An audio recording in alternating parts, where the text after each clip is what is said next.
Dynamiser et renforcer la coopération opérationnelle entre ses membres via, entre autres, les échanges rapides d'informations, le partage des expériences et de bonnes pratiques, la mutualisation des techniques d'enquête et d'analyse du renseignement financier ou encore le renforcement des capacités des personnels. Tels sont les objectifs de la conférence des agences nationales d'investigation financière ANIF de la Communauté économique et monétaire de l'Afrique centrale, CEMAC, ouvert le 11 octobre 2016 à Douala. C'est justement le but de ce genre de regroupement. Il est question pour tous les États de se doter de cellules de renseignement financier qui ont les mêmes compétences, qui sont au même niveau de compétences et qui peuvent apporter leur contribution efficace dans cette lutte. Donc ce regroupement a pour but effectivement de renforcer les capacités de tous les acteurs de la société pour que nous tous nous soyons au même niveau. La présentation du nouveau dispositif communautaire de lutte contre le blanchiment des capitaux, le financement du terrorisme, la prolifération des armes et autres infractions fiscales sont autant de centres d'intérêt qui animent les échanges jusqu'au 13 octobre 2016. Aussi, il s'agit au cours des assises de procéder à la mise à niveau des agences nationales d'investigation financière encore embryonnaires et le résultat est plutôt encourageant. Quel est le bilan complet? Le bilan il est essentiellement très positif parce qu'il a permis non seulement de permettre à ces des amis qui n'étaient pas encore opérationnels, d'être opérationnels dans leur pays respectif, mais nous avons consolidé un certain nombre de cellules de renseignement financier qui sont maintenant membres du groupe Egmont. Le groupe Egmont ici étant l'organisation mondiale des cellules de renseignement financier, donc notamment le Gabon. Et nous sommes en train de suivre également d'autres pays comme le Tchad. Le Tchad aussi a été admis comme membre du groupe Egmont. Maintenant, nous sommes en train de suivre le Congo et la Guinée équatoriale. Créée au Cameroun en 2011, la conférence des agences nationales d'investigation financière, ANIF de la CEMAC, en abrégé CAC, est l'association des cellules de renseignement financier des pays membres de la Communauté économique et monétaire de l'Afrique centrale, CEMAC.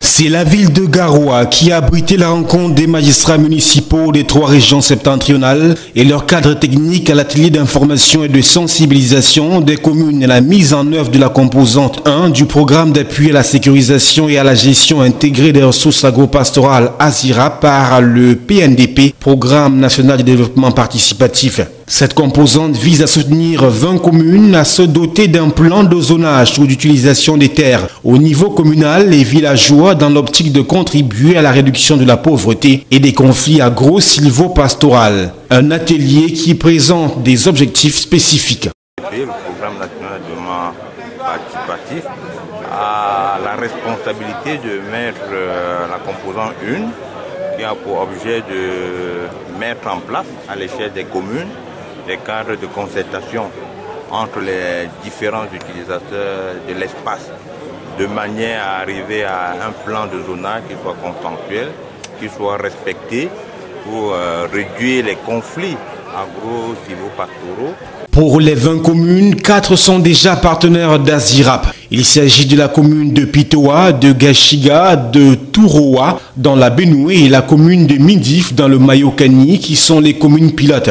Pour les 16 autres, la compétition est désormais lancée et les magistrats municipaux sont édifiés sur les critères de sélection. On va donc sensibiliser les magistrats municipaux à travers cet atelier pour leur permettre de compétir.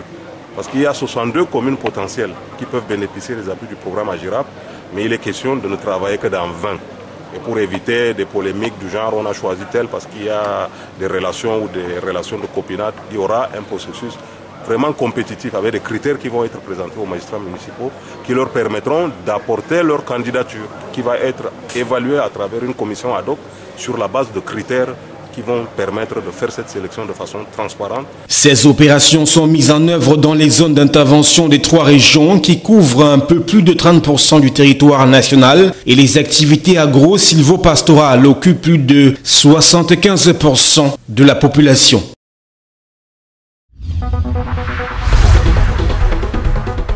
Organiser des élections libres et transparentes assorties du respect des droits fondamentaux de l'homme, c'est le fil conducteur de la concertation sous-régionale sur la protection des droits civils et politiques dans les processus électoraux en Afrique centrale.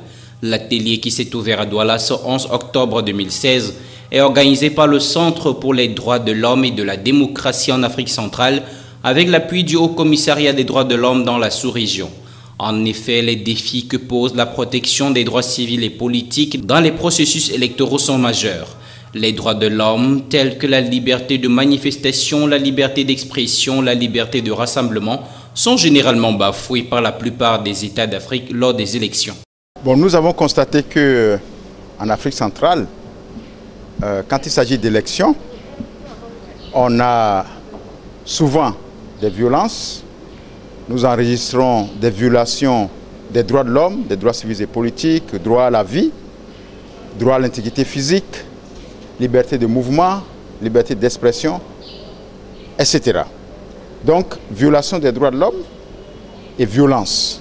C'est dans cette perspective qu'il est paru important au Centre des Nations Unies pour les droits de l'homme et de la démocratie en Afrique centrale, en partenariat avec la CEAC et l'UNOCA, de réunir tous les acteurs du processus électoral en Afrique centrale afin de partager les expériences et les bonnes pratiques et réfléchir sur les défis à relever.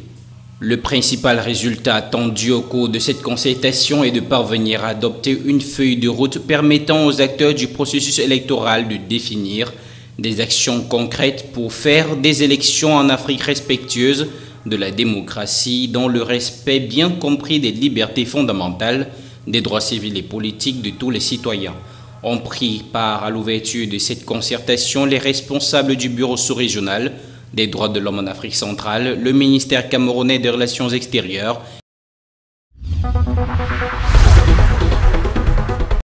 53% de femmes dans la région du littoral subissent encore de nos jours le phénomène du repassage des seins. Le constat de l'ONG Modern Masra qui souhaite mettre fin à cette pratique devenue au fil du temps louche et peu honorable pour la race humaine. C'est dans suivant cette optique qu'elle a organisé le 11 octobre 2016 à Douala un atelier pour l'éradication de la violence sur les jeunes filles du littoral avec pour objectif de mettre fin aux pratiques de repassage des seins et les mutilations génitales féminines. Une opération qui passe au préalable par la sensibilisation.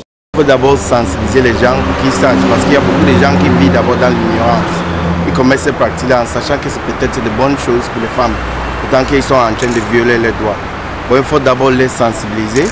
Et si quand on les sensibilise, s'ils ne s'arrêtent pas à ces pratiques, on va passer à la phase forte. L'occasion de la célébration de la journée internationale de la petite fille ce 11 octobre 2016 a servi d'opportunité pour exposer aux acteurs sociaux de divers ordres et rangs ces pratiques indignes et ignobles dont sont victimes les jeunes filles. Une dénonciation qui vise à faire changer la donne à travers l'évolution des mentalités. Mais pour l'ONG Modern Masra, la démarche se veut progressive car le processus est bien long. Pour l'instant, vous savez que l'ONG a plusieurs objectifs. Bon, pour l'instant, il y a plusieurs violences faites aux femmes. Pour l'instant, on travaille spécifiquement pour le repassage du sein et l'utilisation des droits féminins. Pas qu'il n'y a pas les autres violences, mais pour l'instant, c'est ça qu'on est en train de vouloir éradiquer.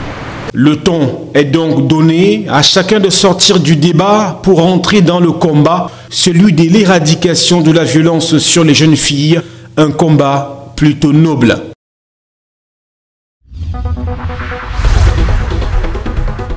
Six des 10 sélections engagées au cours de cette première journée des éliminatoires de la Coupe du Monde de football. Zone Afrique affiche chacune une victoire à son compteur. La RDC, la Côte d'Ivoire, le Sénégal, la Tunisie, l'Égypte n'ont pas fait dans le détail. La première sélection située plus haut a éclaboussé son adversaire.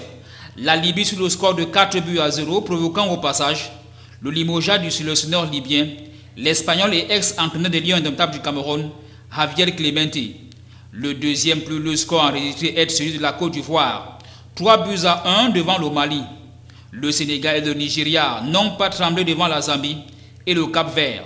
Les Lions de la Teranga et les Super Eagles s'en tirent avec une victoire, tout comme l'Égypte et la Tunisie qui se sont imposés devant le Congo-Brazzaville de Pierre Lechantre et la Guinée.